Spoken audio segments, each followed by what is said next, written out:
Oh man, this isn't good. Come on, Mitch. Come on. Come on, buddy. Get up. Hey! What's going on out here? Why is your friend laying on the ground like that? Can you help us? Mitch just passed out. He's not responding.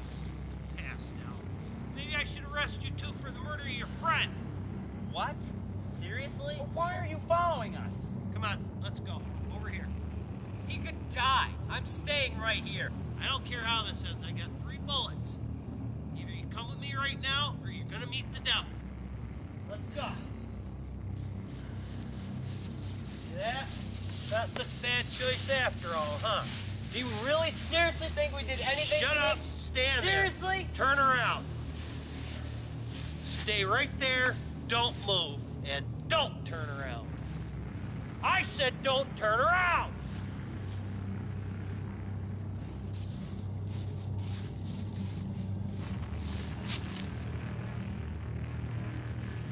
Tibia. Inner. Damnados. Well, The Hunted is about 3 friends, they're hikers, out hiking as they normally do, spending time out in the woods. And during their time, in this one trip that they take, Mitch, one of the hikers, becomes infected or sick with some unknown disease. You don't know what it is early on, and the rest of the movie is kind of his progression, him worsening, the sickness becoming worse and worse. You kind of figure out what it is that he's contracted. And there's also a group of townspeople who, again, this is where The Hunted comes in, that are familiar with this disease. They recognize it when they're around it, and they have begun to recognize it within this group of friends. So it's kind of like the cat and mouse game of the 3 hikers trying to figure out what it is that has come upon them, and also trying to figure out why they're now being pursued by this group of people.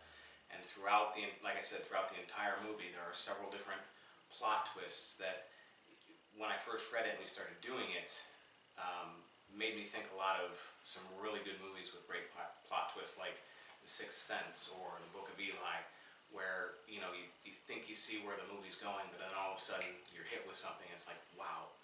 And there's a couple of those in this, and I think for an audience member who has no idea what this is about, just knowing that you're watching the movie, you think you're figuring things out, just to find out you didn't know what you were thinking at all, that's very intriguing, and I think that's always enjoyable for an audience member to be thrown a curveball and be thrown for a The movie is not like any other suspense thriller that they've seen.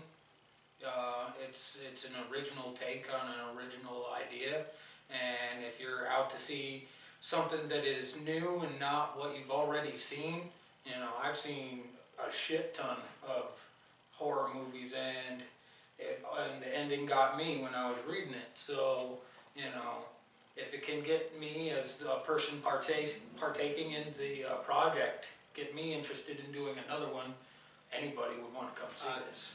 This movie, one of the things that drew me to it when I first met with Chris, was it was unique. It's all original. I think that's one thing we've talked about a lot, is this is a completely original story. But what really drew me to it was that it keeps you guessing. There are a lot of plot twists throughout the entire story. And I think in order to be a successful project, that's something you need, because your audience has to continuously be intrigued and interested. If you don't interest your audience, you lose them, and then there's no point in doing it. So the plot twists, I think, were something that really drew me to it. I think the story was very well developed as far as the story goes. But the nice thing about the way the dialogue is written and the scenes are written is that Chris has kind of specifically written the scenes to allow us to be open to play with it, to take it different directions, and to kind of throw our own twists into it. And that's just, I think that's the way the writing was designed, which was really clever. So, like I said, a good strong story, but enough openness and freedom within the dialogue to kind of express and play and create together. Okay, room 106, and you're all set. That's kind of creepy. Staring at me like that. You're sick? Yeah, I'm a little bit, but it's nothing. I mean, You don't know anything! You are as good as dead. There's no hope for you. And you will die if you stay on the trail. Stay in town and you might just survive. What the hell are you talking about? You can hear them screaming, begging for their lives, but no one's coming for them. Okay, what did I miss out on? who's begging for their lives?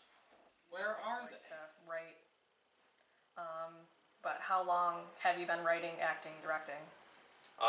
This is the first time I've ever actually directed anything with actors in it. The writing and the writing and directing aspect of anything else, I've done a short documentary called Exploring Seneca before this, which was pretty successful as far as a local film is concerned. Went into different theaters and stuff. But before that, I was just in high school. I did a lot of different productions, high school plays, different things like that. And part of my directing now with the actors was actually inspired by my high school play director. Her name was Mrs. Soprano, and she was very flamboyant in the way she just did things. She was just like, hey, do this, and it was kind of crazy to watch her on, being on stage and watch her off stage, and it was kind of really crazy watching her, how she worked, and as an actor at the time, I was always like, how is this ever going to work if she's doing all this stuff? Like, she's crazy. It's not going to work. But in all, she was very actor-based. She was very much about the actors and not so much the script.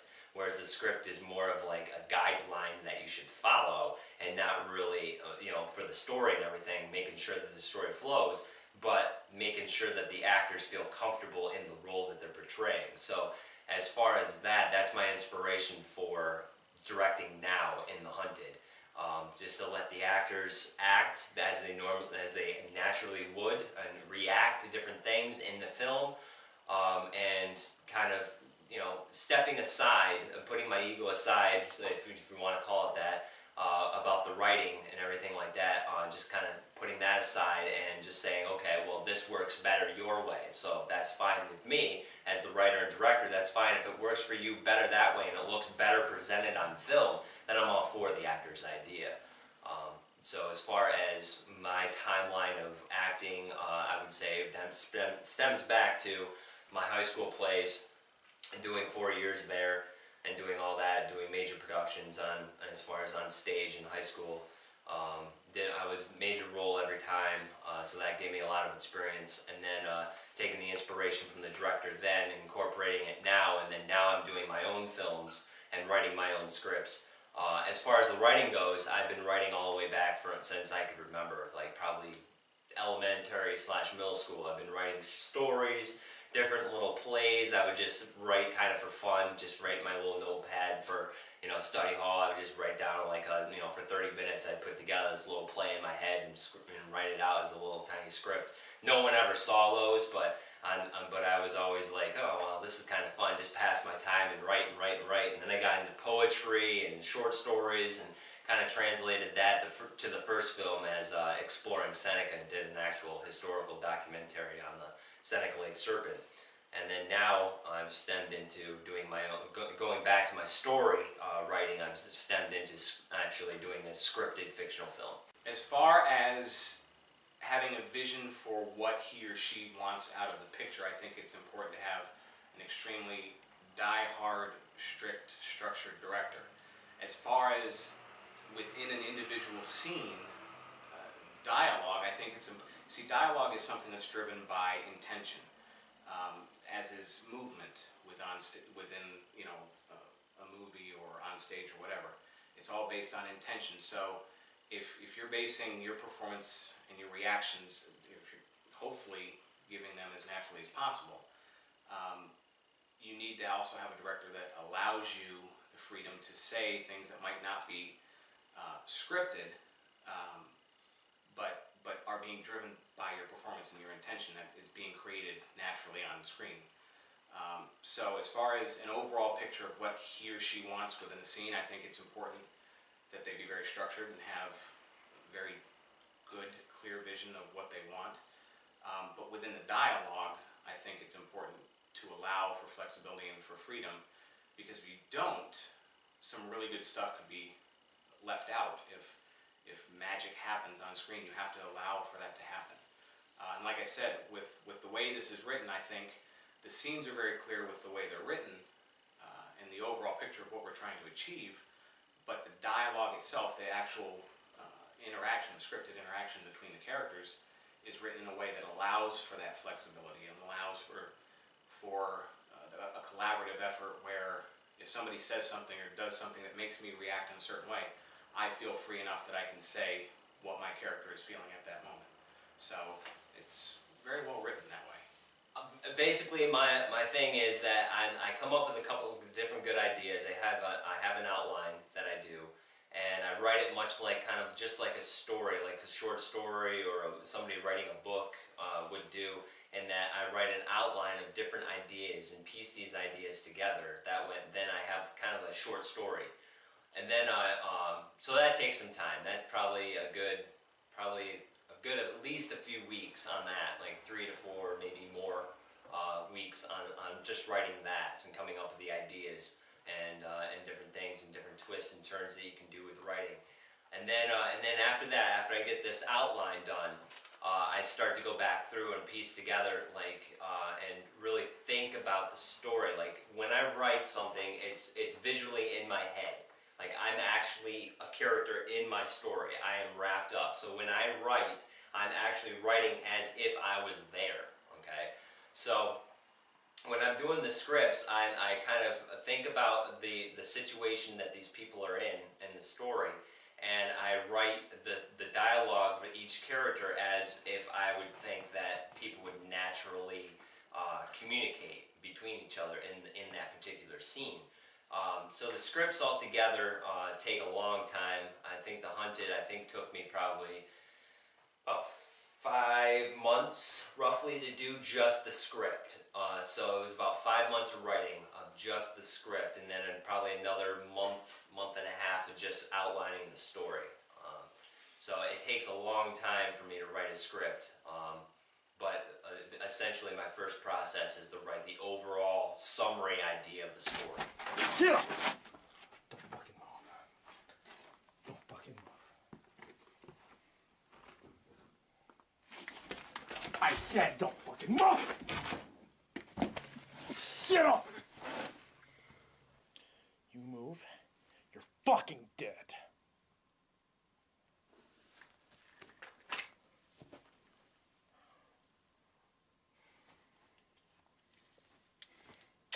Give me your hands.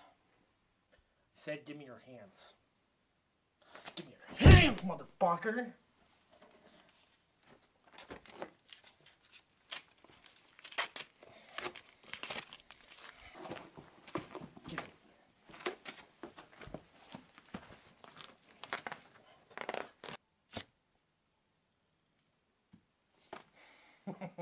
I got more tape.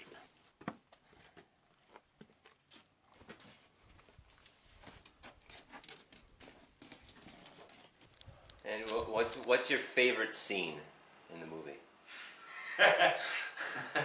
When I've got a guy by the throat and I got a gun to his head,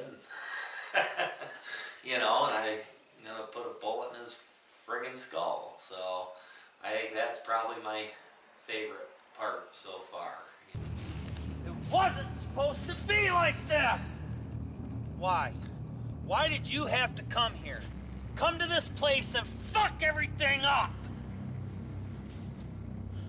Look at you. You're even weaker than I thought. Weak? You think I'm weak? How about I put a bullet in your fucking skull? We'll see how weak I am then! So that you enjoy acting like a complete ass. Yeah, I do. I like being the bad guy. As far as favorite scenes, there's 2 that I'm really looking forward to. Well, one we filmed, one we haven't yet. One that we've filmed that I think really stands out to me, and I think it's because you get to see a completely different array of characters in one scene, was a scene where the 3 hikers have been captured. Mitch gets separated from Josh and Zach. Josh and Zach are taken into the cabin where the townspeople are. They meet Tom and Steve and Amanda.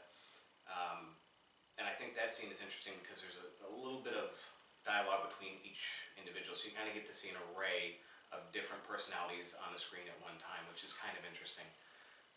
And I think it was shot really well too. But as far as a scene that we haven't filmed yet that I'm really looking forward to is kind of the end piece of the film, where the culmination of the entire film comes together, and it's really action-packed, a lot happening in the end, and I can't wait to see not only how we film it, but how it turns out. So those, I think, are the two scenes that I'm looking forward to seeing the most. I'm really excited. I just seen Person in the movie, and I was really what? Go Are ahead. you really excited? Yeah, Are I'm you? actually really excited Are for this you? movie to come out. You gotta check this out. Check this on the web. Cut! The Haunted. Dramatic! I need you to be dramatic! Action! Come out and watch this movie. It's fucking awesome. You hear me? Check us out on the web. I'm Ken. I play Ken. Come check us out. The Haunted. Check us out in theaters. Peace.